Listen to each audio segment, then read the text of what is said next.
Hello, hello! Welcome, my friends, to Florence, Italy. Hey guys, my name is David Prater. We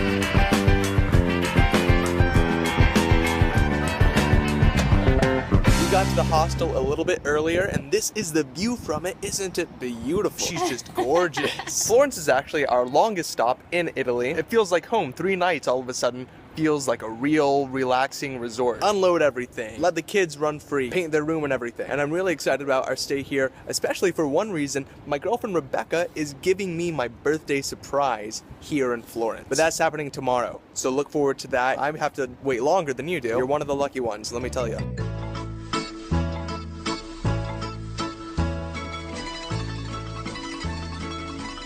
Came to the Magnum store to get a custom ice cream bar, and it's awesome. First you decide which flavor you want. We went with vanilla, and then they dip it, and you can choose either dark chocolate, milk chocolate, or white chocolate. And then they have a myriad of different toppings. What did we get again? We ended up getting toppings with brownie, pretzel, and caramel popcorn bits. And then they drizzled it on top with some white chocolate. And now we're gonna get into this thing. Go for it. Oh! Mmm.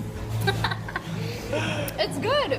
It's laughable. Good. You watched me stuff my face with it. That's why you're here. That's why you're here. It's often said that if you want to find really, really good food wherever you're going, you should not go to the regular tourist areas to find it. And I halfway agree, but let me explain. If you're at like the Eiffel Tower or something like that, you should not go to a place called like the Tower Bar or like the Eiffel Club or Eiffel Cafe or whatever. But that doesn't mean that you can't find something good near the Eiffel Tower. Even high quality restaurants are going to set up in areas that they know people will go to. I'm going to be going to some places that are on the corner of very popular areas. That doesn't mean that they are bad. That just means that the restaurant is smart. But then you may find yourself wondering, oh, where do I go? If I don't want to go to a tourist trap, but I don't want to go somewhere like way out of the way, how can I find something good? It's a 3-prong approach. I'm going to tell you each step. This is how I figure out how I best want to eat an entire city. 1. Pinterest. Look up the title of the city and then look up the word food. I'm in Florence right now. I looked up Florence food. And then I go through all of those different articles that show up at the top. If a certain food shows up on 2 different lists, I know it's a good one. Then I go to TripAdvisor and I say, what is the best place for that food in this area? From there, I find a good restaurant and I eat it. That's the 3rd step. Eat the awesome food and love yourself for it. At our first stop in Florence, using that wonderful 3-prong approach, we got Apertifs from this little place called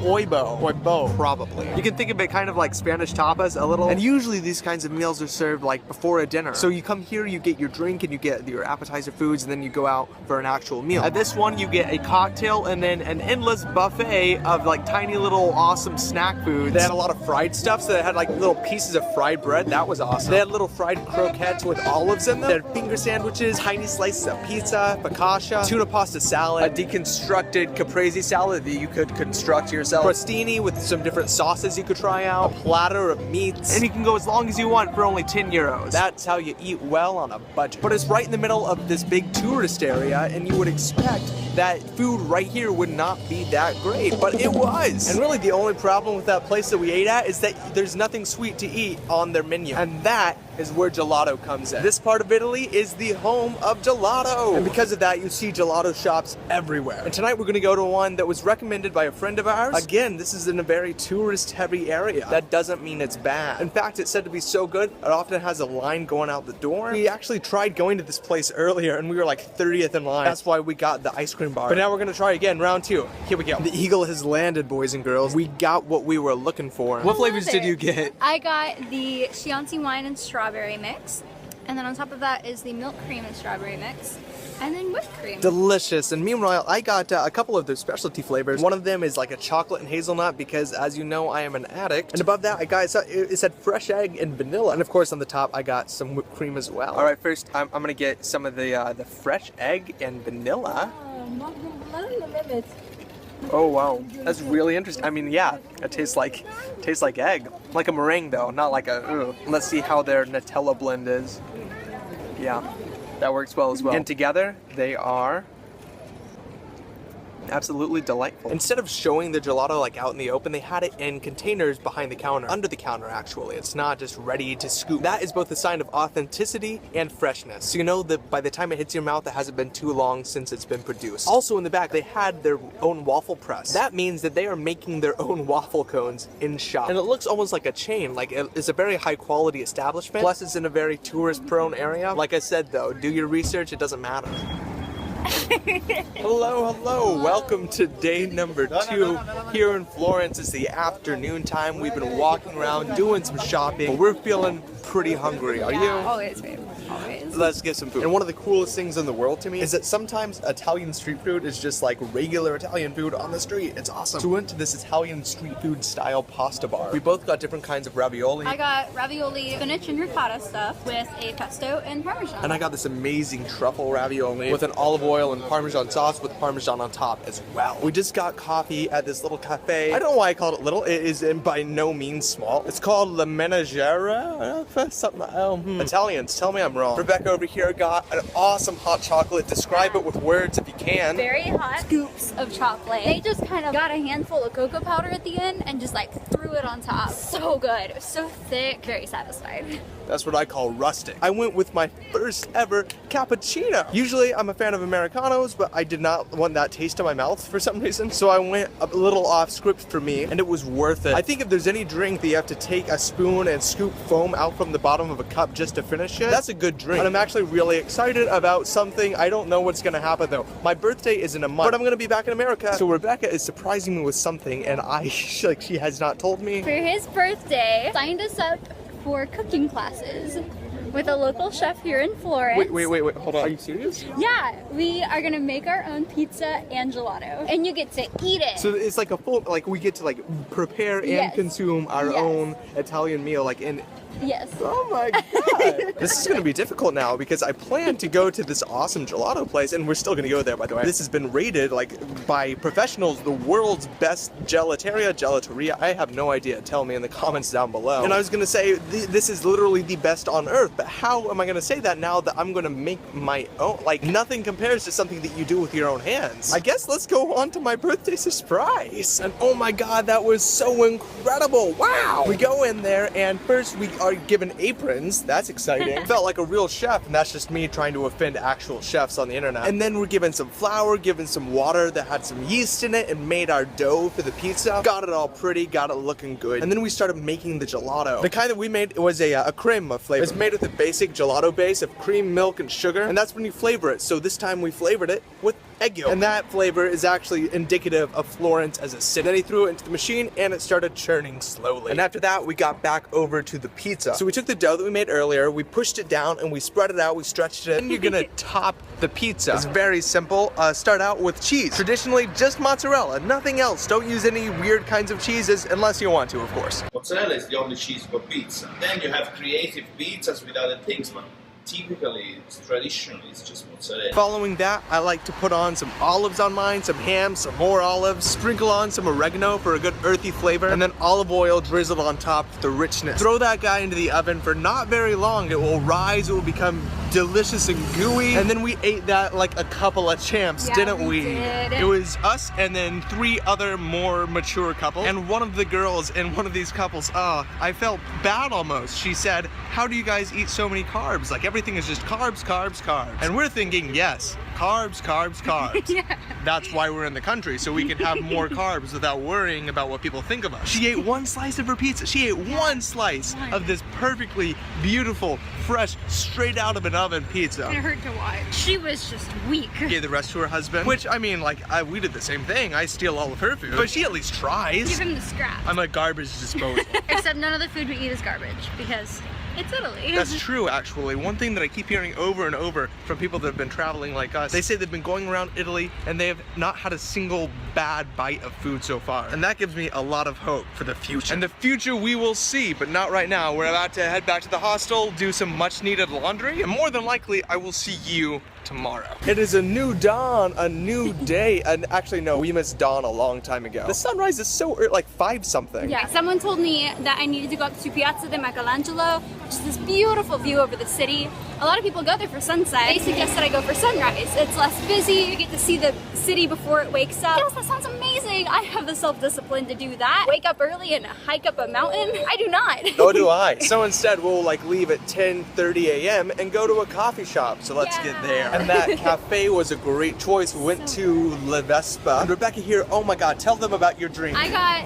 a Bailey's Mochaccino, which tastes better than it sounds somehow because it sounds incredible. It was a mocha cappuccino ice with Bailey's and whipped cream and cinnamon on the top. You saw me take a sip of it. If David had continued recording, it would have taken approximately 6 seconds for me to finish the entire drink. I stuck with the black coffee, but I had a couple sips of hers, and oh my God, it was incredible. And then she also used her eyes, which were bigger than her stomach, to get an awesome plate of food, some good home fries on there, an awesome wrap. So we split that in half, and now we're following up with some dessert. We're going to the oldest gelateria in Florence. Even after a brunch like that, there's always room for gelato. Some background on this gelateria, founded in 1929. So we got our flavors here. What kinds did you get? I got a rum crisp and crema. Keeping it authentic. And I got crema with something, and then pistachio, which is Sicilian actually. It is not Florentine. I don't know why she suggested that one, but it must taste good if she did. The rum is very good. Oh, good. Oh my goodness. And the creme, the best creme I've had so far. Even better than the one that you made yourself last night. I'm a little biased since it's like a child of mine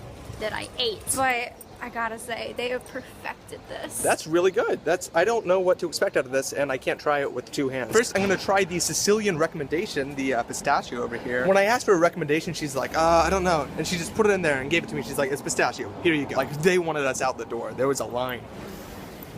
Really good. It's a lot creamier than most of the pistachios I've tried. And then this crema with something else. It almost tastes like elderflower or something in there. Definitely a flour of some kind. I'm gonna be honest, usually I just put on a happy face because I'm happy with every bite of gelato I have. The crema with whatever other thing that was inside of it, either some kind of a plant or something, I don't know. That flavor was awful. I used the pistachio to chase that one down. Like, I had to finish it quickly because I couldn't stand the taste of the other one in my mouth. And that's called transparency. That's called honesty. I don't do that often because I usually don't have anything to be honest about. Don't you worry, we're headed other places that might be better. We accidentally found ourselves in this area with a bunch of different statues and sculptures. It's really cool. And of course, the David is not here. He is actually on display at a museum we're not going to. And sadly, this was my pilgrimage to find myself, and I won't, because it cost 17 euros. But I found a replica. And if you're wondering, David, why is that David replica a replica of David? The real one was out in the open a long time ago, and then it started weathering and wearing away. And so they took it and they put it into a museum. They built this one so that the public could access it also. And right next door to fake David is the fountain, like the pork fountain, I don't know how to say this, Fontana di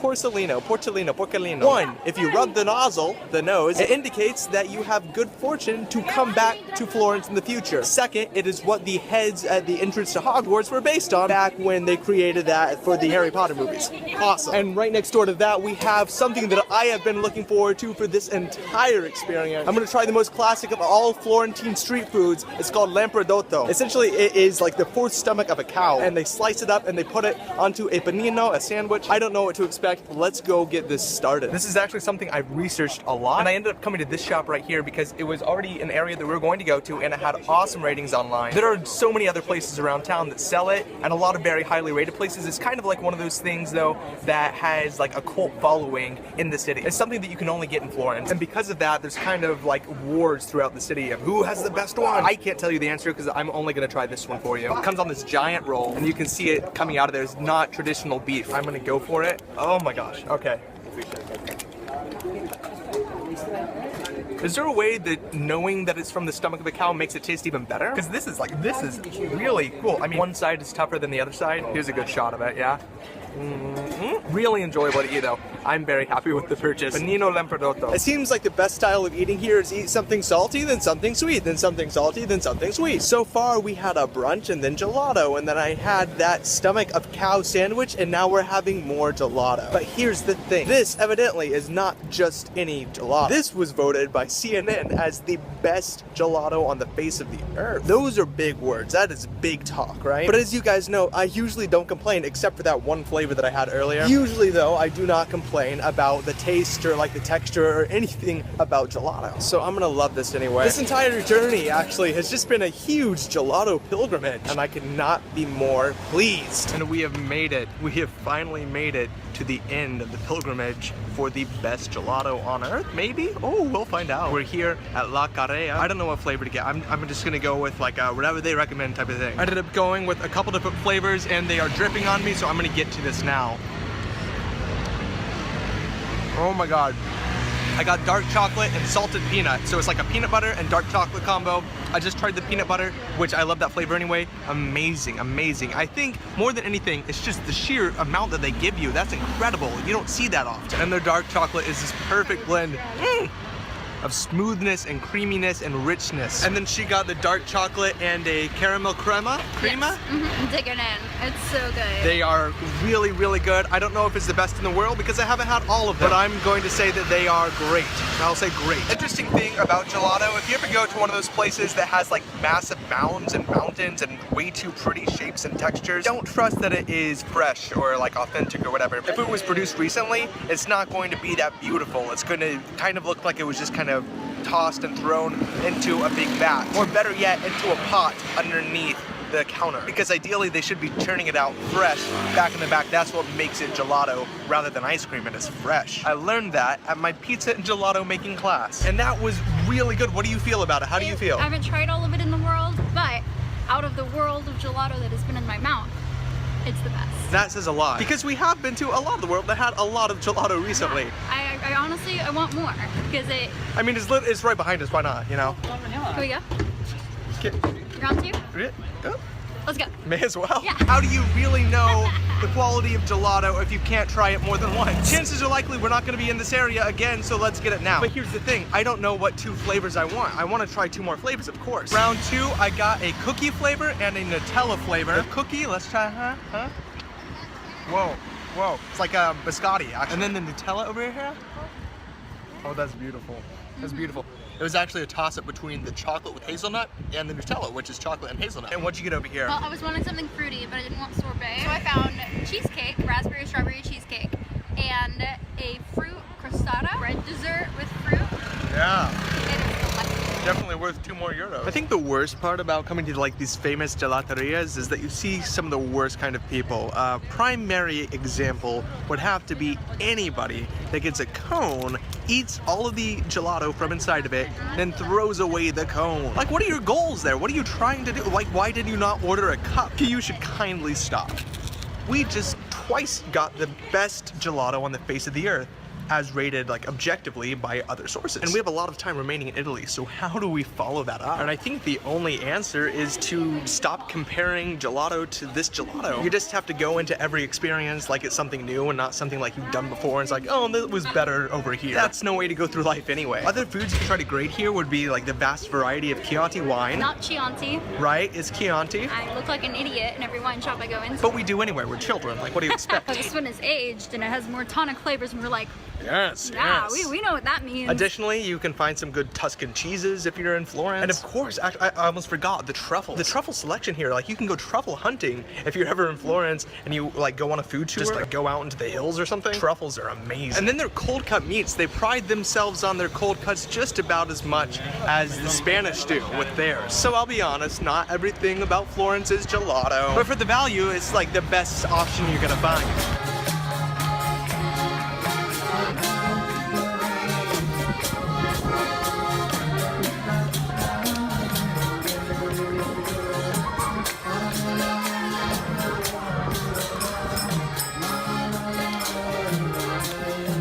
For dinner tonight, we decided, all right, let's try to properly, like actually do the aperitif thing. And that's where you get your cocktails and you get your like little appetizers on before an actual meal. So we went in and we treated it like a freaking golden corral. Like we were trop animals. Everybody around us was just like, what are you doing? Like, what, do you know what this is? It's not an all-you-can-eat buffet. I mean, it is, but like, not really, come on. And we got our drinks and we got like 20 plates each by the time it was all said and done. You'll see people in there, they get like 1, maybe 1.5 if they're crazy. And then we're just like, we're American, we can eat too much. This doesn't happen back home. And we're still gonna eat more. Don't get me wrong. Oh, yeah. We're thinking pizza. Some people this morning recommended this place to go get some pizza, and so I think we're gonna roll with that. I have a food hangover. Not as bad as others, it could be worse. I'm doing great. Yeah, she's fine. Yeah, I'm hungry actually. But we're only here for 3 days. Like, how else am I supposed to experience the entire city? Gotta get it all right there. So evidently, the entire city of Florence, like after we bathed this morning, went out of water. There was this massive pipeline burst, and so there's no water here. As well, there's a train strike. We're leaving to go to Rome today. We don't know if our train's running though. So we're heading to the train station now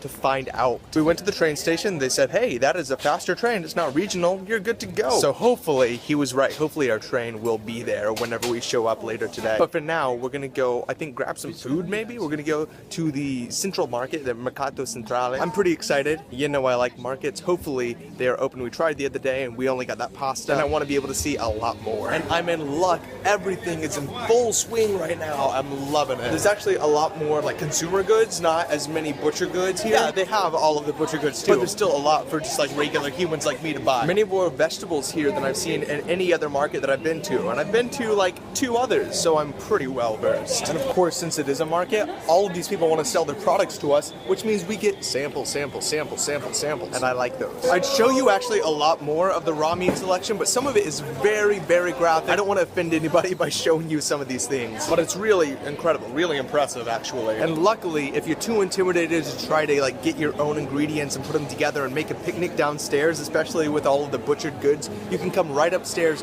where you can find some of the best chefs in this part of the city. And they're working with the ingredients that you find right downstairs. So anything on the floor above the ground floor is going to be very fresh, awesome restaurants, great food court. Contrary to all the samples that he's been eating, David claims to still be in a food coma. So I'm the one grabbing the lunch here. The biggest decision of my life right now is between pasta or pizza. Which is really the biggest decision you have to make in the entire country of Italy. And you have to make it daily. And if you're here for more than one day, you don't have to decide. You just alternate. Yeah. Or we can just start out with dessert, which is even better. We've been doing so much gelato recently, we needed something different. We went with a cannolo, which is the singular of cannoli, a puff pastry tube filled with cream. Then we threw some chocolate on it and some powdered sugar on the top. Whoa. It's so good. A lot of the time, if you go to like one of those kind of crappy gelato shops, you will see these stacked up and they will just grab one and give it to you. But she made this fresh at her stand and you can taste the difference. I don't know if that's true. I've never actually gotten one like from the stack. I think it's good that like our first experience is a fresh one made like straight from a thing thong, right? From what? A thingy? Straight from a thingy. Yeah, so we found this little stand that has like only fried food, which is amazing. And what I have here is like a beef meatball with steak in it, as well as meat from the Chianina cow, which is like a sacred white cow. I don't know if it's sacred. It's special though. It's in the southern part of Tuscany.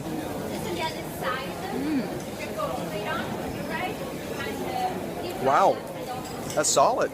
That's solid. Let's continue. We also have Lorenzo Nigro over here. He is another producer of Lampredotto. I convinced myself, based on Lorenzo's suggestion, to buy myself more food to put in my body. This time I'm going with the Trippa, which is like the alternative to Lampredotto. Trippa, or tripe, is from the first and second stomachs of the cow, whereas Lampredotto is from the fourth. And rather than on a sandwich, it's just served by itself on a plate with a nice roll next to it. And without further ado, let's get into this. Yeah, it tastes really good. I mean, anything soaked in tomato sauce for that long is gonna be good. It's just like pasta, actually. It tastes like spaghetti, like some kind of penne pasta dish. When I ordered this, the girl I ordered it from was super nice, and out of this huge row of slices of pizza, she picked the cheesiest, best looking one for me. So happy. And put it in the oven to warm it up. And a couple spaces before me, another lady had also ordered the same type of pizza. So we get to the end of it, they hand both slices to that lady. There's like 3 different language barriers going on. It finally ends up that they take back one of the slices, and it was not the cheesiest, best slice that I had. This is still good. It's still very good. I saw what could have been. It's the one that got away. And if she can't finish this, I don't know who's going to, because I'm extremely full, which is weird because I've been eating a lot of stomachs from other animals and I should have more digestive room. Speaking of being too full to eat more food, back to gelato, all right? There is a pretty significant between American ice cream and Italian ice cream. So Italian ice cream is just gelato that is not fresh anymore. It has been frozen and then scooped out, and that's ice cream. But Italian ice cream also is churned at a slower speed, so there's less air that gets into the cream itself. I think there's some kind of proportion with the cream and the milk as well. But there are some differences that aren't just, oh, one is fresh fresh, one is not. Speaking of which, we're at one of the best spots according to both Yelp and TripAdvisor. It's right here. I'm extremely excited to try this. This is our last spot for gelato on the trip. We've been to the oldest place. We've been to one of the best places apparently in the world. And now we're going to what the regular lay people like me say is the best place in all of Florence. So let's get in there and see what to get. And overall, I've got to say that was one of the coolest experiences that I've had in Florence. We're sitting back there and I realized that he's preparing gelato because we just learned how to make it. So I see what he's putting into these pots, and he's measuring out the milk and the cream by the milliliter. He's measuring out the sugar by the gram. Then he starts scraping the vanilla bean, like these fragrant vanilla beans, to make his vanilla gelato. And eventually we start making eye contact, and it escalated from there. I've been watching Mr. Ottaviano back here prepare the fresh gelato for some time now. It's astounding, really. It's the freshness is undeniable. It's very transparent here. The first time around, I got pistachio and cheesecake, and that was really good, but I don't want to go with the same flavors the second time around. So I got chocolate, and I got what she said is an amazing combination with it, the ricotta cheese with fig and walnut, and I am excited to try that one first. Whoa, that is killer. It's luscious. And then we're looking at the back wall and we see that there are a lot of Polaroid pictures that he's taken of guests that have come in. And so we're kind of looking there, it's like, oh, we want one, just like talking to ourselves. And then he says, I'll take one of you. We're like, of us? Oh. And he takes our photo in front of his workspace, which I don't think on the wall had been there before. It was just people eating gelato before. Yeah. We got to be seen in front of where he makes it himself. It's a sacred spot. It really is. So definitely, if you are ever in Florence, come out to Marco Ottaviano's gourmet gelato. Tell him that the guy that is in one of his photos that he photographed has sent you. He won't give you a discount, but he'll appreciate that you know some of his patrons. Now I think we're gonna go walk up to what was Piazza di Michelangelo?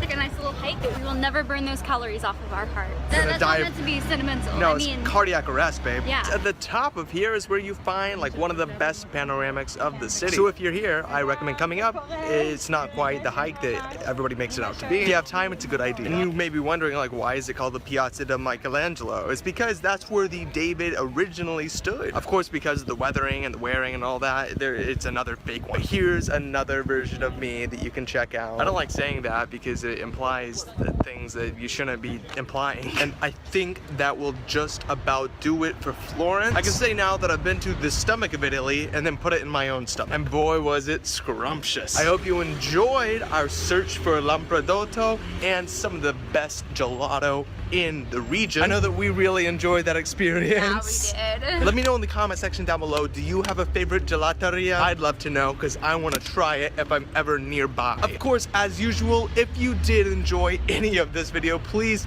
hit the like button. It's been a long one. A lot of work went into this, so I hope you subscribe if you're really down for it. And with all of that and all of this, I'm gonna go. So yeah. Bye?